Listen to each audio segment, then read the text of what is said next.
9, el Papa Inocencio III convocó una cruzada contra los cátaros. No era una guerra contra musulmanes o paganos, sino contra otros cristianos. Fue una de las campañas más sangrientas de la Edad Media. Aldeas enteras fueron arrasadas. Miles de personas masacradas sin distinción de edad ni condición. El objetivo era claro: borrar del mapa una comunidad que representaba una alternativa real al cristianismo oficial. La brutalidad fue tal que se acuñó una frase aterradora atribuida a uno de los legados papales: «Matadlos a todos, Dios reconocerá a los suyos». Con estas palabras se justificó el exterminio indiscriminado de hombres, mujeres y niños. Los cátaros fueron perseguidos, torturados y quemados en hogueras públicas. Sus libros fueron destruidos y sus líderes ejecutados. Sin embargo, ni siquiera la violencia extrema logró eliminar por completo su memoria. El mensaje cátaro sobrevivió como un susurro en la historia. Se transmitió en símbolos, en canciones populares, en tradiciones ocultas que escaparon al control de la Iglesia. Muchos vieron en ellos herederos de la gnosis, guardianes de la sabiduría prohibida que la institución había intentado silenciar.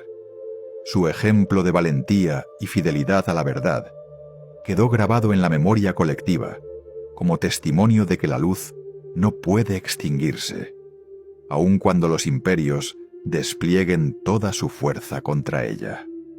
La persecución de los cátaros muestra hasta qué punto el poder temía a estas enseñanzas.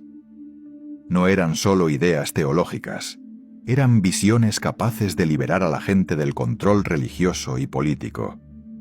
Creer que lo divino habita en ti mismo cambia la forma en que vives, y eso resulta peligroso para quienes se sostienen en estructuras de miedo.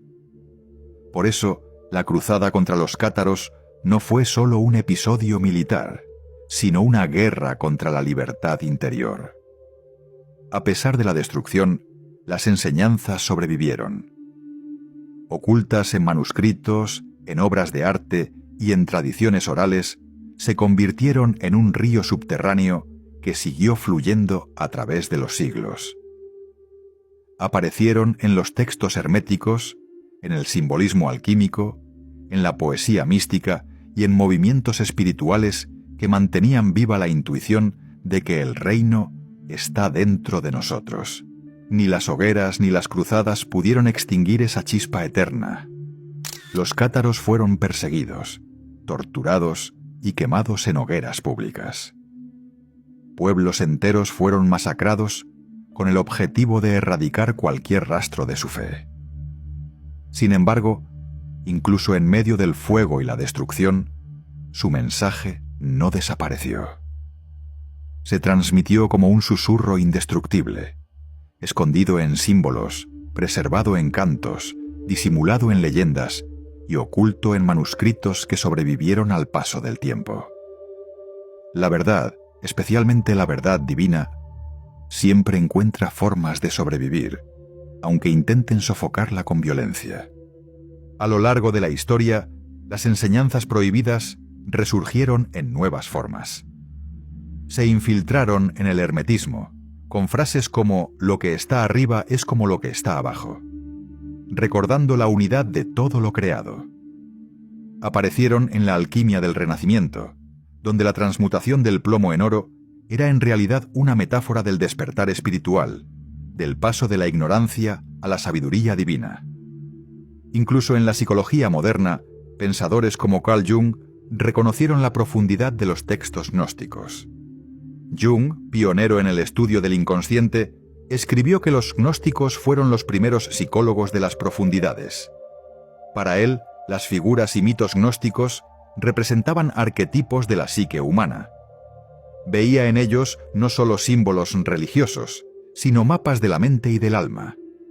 La chispa divina, el Cristo interior, la figura de Sofía como sabiduría, todo ello expresaba verdades sobre la condición humana que habían sido reprimidas por la tradición oficial.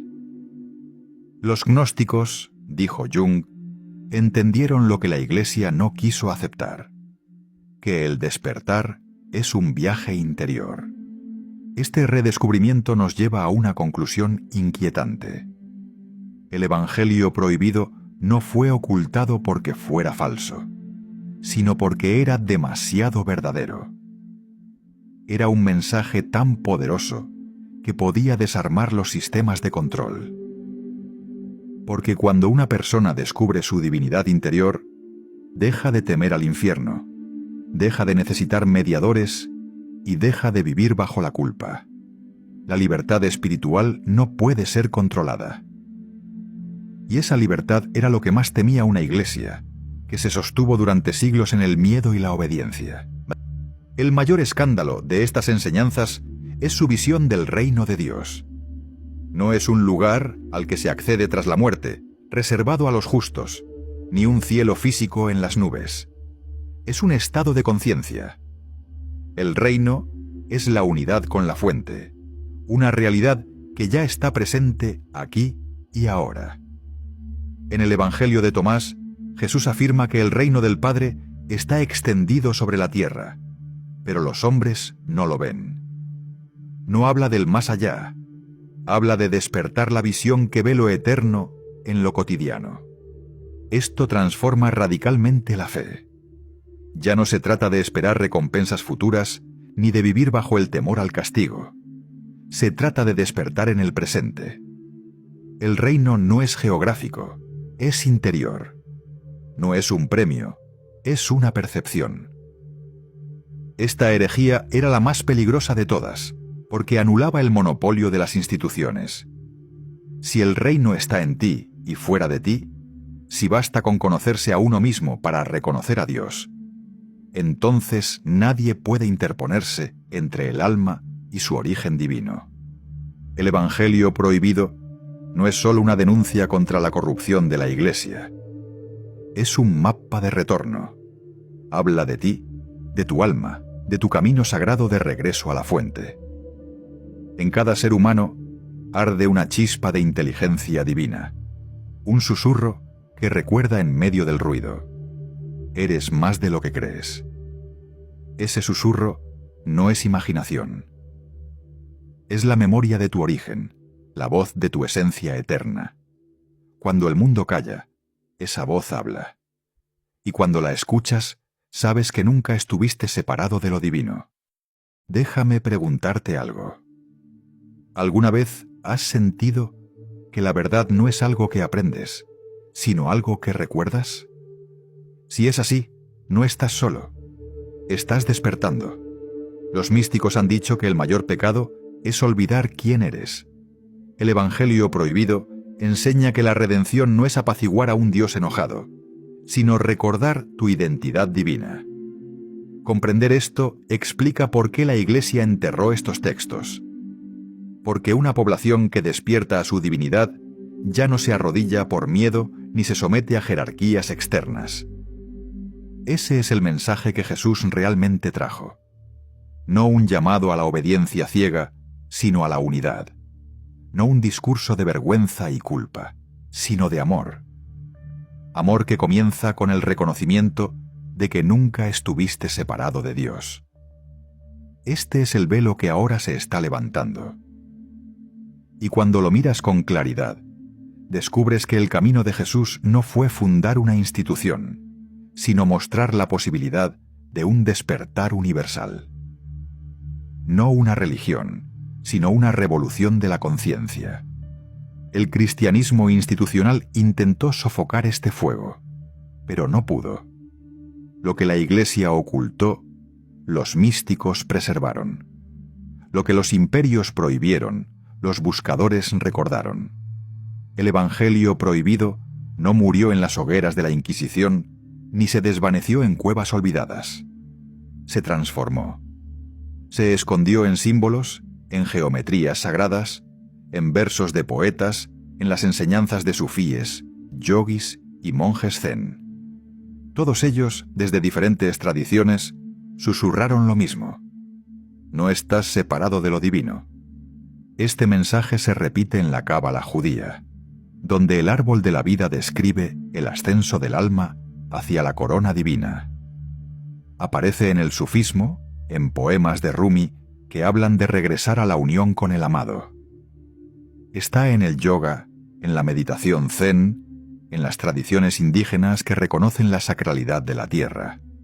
Todas ellas, aunque distintas en forma, comparten el mismo núcleo. La divinidad habita en ti, y tu misión es recordarlo. El Evangelio prohibido se esconde en todas partes, esperando ser reconocido. Al final, la mayor revelación no está en un libro antiguo, sino en ti mismo. Tú eres el Evangelio viviente. Jesús no vino a señalarse como ídolo, sino a mostrar lo que yace en tu interior. Haréis obras mayores que estas, dijo, no para inspirar adoración, sino para recordarte que tu potencial es divino. Cristo no es solo un nombre, es un estado de conciencia. Es la luz interior que despierta cuando comprendes que tú y el Padre sois uno. Esa es la verdad última que nunca pudieron enterrar. Seguir a Cristo, entonces, no es arrodillarse ante una imagen, sino convertirse en esa imagen. No es repetir fórmulas externas, sino encarnar la misma claridad, el mismo amor y la misma unidad con la fuente. Despertar no es pasivo, es un proceso de fuego, de morir a las ilusiones, capa tras capa, hasta que solo queda la verdad. Y esa verdad es que nunca estuviste roto, nunca estuviste separado, que lo divino nunca te abandonó. Solo esperaba que lo recordaras. Ese es el misterio de la resurrección, no un hecho histórico lejano, sino una experiencia viva en el presente.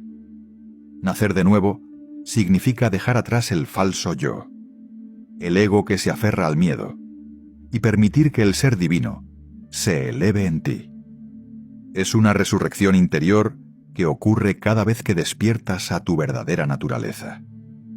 Y eso explica por qué este mensaje fue prohibido, porque rompe cadenas, disuelve el control y une en lugar de dividir. El Evangelio prohibido nos recuerda que la segunda venida de Cristo no es un evento futuro en las nubes, sino el despertar del Cristo interior en cada ser humano. La Iglesia pudo enterrar textos, pero no pudo enterrar la chispa divina. Esa chispa está en ti, esperando a ser reconocida. Cuando escuchas este llamado, tienes una elección: regresar a la comodidad de las creencias heredadas o atreverte a entrar en el fuego sagrado de la transformación. Ese fuego te revela que eres hijo del infinito, portador del propósito divino. El tiempo del olvido ha terminado. Ahora la verdad resuena con fuerza. El Evangelio prohibido nunca estuvo en manos de la Iglesia. Siempre estuvo en tus manos, en tu corazón, en tu alma. Lo que fue enterrado por siglos está resurgiendo en ti, en todos los que se atreven a recordar. Y cuando la humanidad despierte a esta verdad, la historia cambiará. Porque ya no habrá miedo, ya no habrá separación. Solo quedará la certeza de que lo divino siempre ha estado aquí, en cada respiración, en cada ser, en cada instante.